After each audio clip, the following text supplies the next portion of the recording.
आमच्या नगराध्यक्ष गीता भाभी पवार, आमचे जिल्ह्याचे अध्यक्ष शंकर देशमुख आणि माझे इथे ह्या पशुधन महाएक्स्पोला यशस्वी करण्यासाठी ज्यांनी खूप मोठं योगदान दिलं ती माझी या पशुसंवर्धन विभागाची मोठी जी सर्व टीम आहे त्यांना लीड करत असणारे आमचे सचिव डॉक्टर रामास्वामी, आमचे कुलगुरू पशुविज्ञान विद्यापीठाचे खास या कार्यक्रमासाठी खूप आलेले आहेत ते नितीनजी पाटील, विभागीय आयुक्त जितेंद्रजी पापळकर, वीरेंद्रजी मिश्रा, डॉक्टर देवरे आमचे पशुसंवर्धनचे आयुक्त, खूप सुंदर काम त्यांनी केले, खूप मेहनत केली.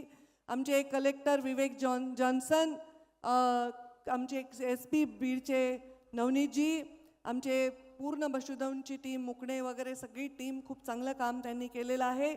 आमचे परळीचे गटनेते पवन मुंडे, तालुक्याचे अध्यक्ष राजेश गीते, रमेश कराड, आमचे बँकेचे चेअरमन विनोद सामत, निळकंठ चाटे, शिवाजीराव गुटे, NCPचे नेते अभय, आमच्या बंधू अजय, वैजनाथराव सोळंके, भैया धर्माधिकारी स्वतः, सूर्यभानजी मुंडे, सर्व मान्यवर. सॉरी CM सर, तुमचे नेहमी मी आदेश बरोबर तंतोतंत पाळते आणि अगदी मंचावरील कोणाचेही नावं नाही घ्यायचं पण मी नेहमी पाळते. पण आता काय आम्ही इथे युतीमध्ये आहोत, मग मी दोघांचे पैकी एकाचं नाव घेतलं तर दोघेही नाराज होऊन म्हणून तुमचा 2 मिनटं वेळ मी जास्तीचा घेतला.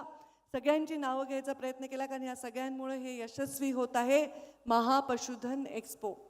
मला जेव्हा सन्माननीय मुख्यमंत्र्यांनी ग्रामीण विकास खातं दिलं होतं तर मला वाटत होतं की मी जरा बहुतांश शहरात वाढले असल्यामुळे मला ग्रामीण विकास करता येणार नाही.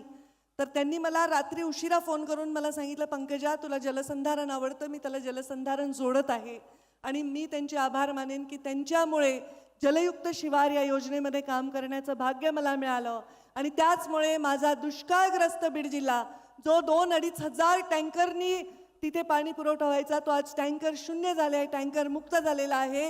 याच्याबद्दल मी त्यांचे खूप आभार मानते. या महाराष्ट्रामध्ये रस्त्यांची खूप आभाळ आहे.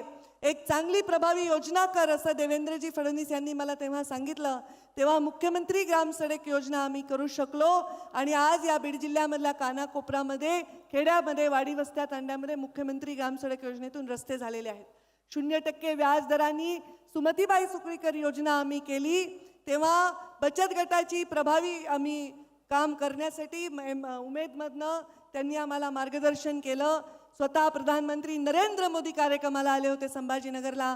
या महिला आज सर लखपती दिदीकडे वाटचाल करत आहेत आणि त्यांच्याबद्दल मला कौतुक वाटतं. तसंच आज जेव्हा तुम्ही पशुधनचं काम करण्याची संधी दिली, पशुसंवर्धन खातं मला दिलं, पर्यावरण खातं दिलं, तेव्हा काय करावं माझ्या मनामध्ये विचार येत होता की आपण ह्याच्यामध्ये वेगळं काय करता येईल.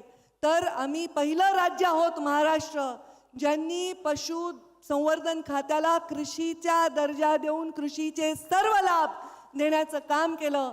तेव्हा CM साहेबांनी अगदी 15 दिवसामध्ये ही फाईल कॅबिनेटमध्ये घेऊन हे मंजूर करण्यासाठी आम्हाला पूर्णपणे सहकार्य केलं. आज जे कृषीला लाभ मिळतील, जी व्याजाची सबसिडी मिळेल, जे सोलारची सबसिडी मिळेल, जे लाईट बिलामध्ये सबसिडी मिळेल, हे सगळ्या कृषीसारख्या सबसिडीज आमच्या पशुपालकांना देखील मिळणार आहेत. त्यामुळे ग्रामीण भागामध्ये उद्योग आणि उद्योजक वाढणार आहेत. मी सन्माननीय मुख्यमंत्र्यांना विनंती केली आहे की या पशुधन एक्स्पोमध्ये मी आपल्याशी वेळोवेळी चर्चा केल्याप्रमाणे मुख्यमंत्री ग्रामीण पशुधन उद्योजक अशी आम्ही योजना आणू इच्छितो जेणेकरून ग्रामीण भागातील जीन पॅन्ट तरुण, टी-शर्ट घातलेला, गॉगल घातलेला तरुण उद्योजक होईल.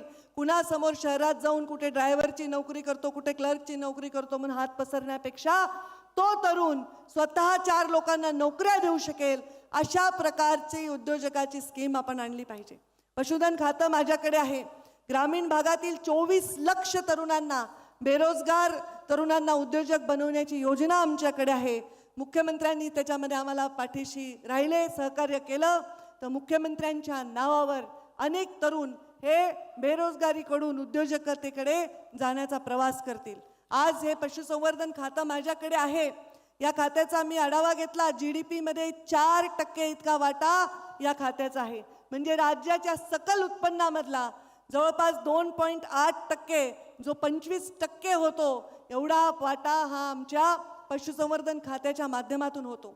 देशामध्ये दूध उत्पादनामध्ये आपल्या राज्याचा 5वा क्रमांक आहे मुख्यमंत्री सर. आपल्या अंडी उत्पादनामध्ये आपला 7वा आणि मांस उत्पादनामध्ये 3रा क्रमांक आहे.